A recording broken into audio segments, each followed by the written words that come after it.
Paris. Guys, this is the Citroën GT. You're never gonna look at Citroën the same way again. This is a crazy, crazy supercar that was actually made for Gran Turismo back in 2008. Look at this elongated tail here. Come and look from the side. How freaking cool this looks. Look at this.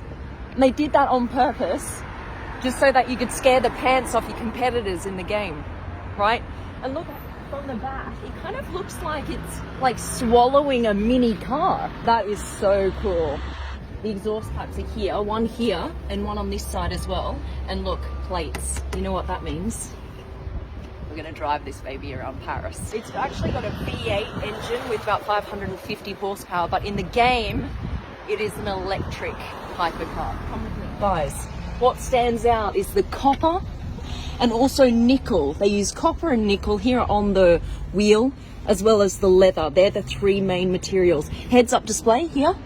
This steering wheel kind of looks like a PlayStation controller itself, right? Which is cool because this whole car was made to be played in a PlayStation game. So this is a manual car, and I'm like, where is the gear stick? There is no gear stick. This is how you shift it.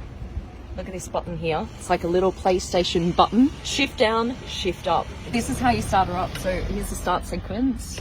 This is the ignition, yeah. Okay. And this is like the safety switch. So you press this first, and then this button here to go in first.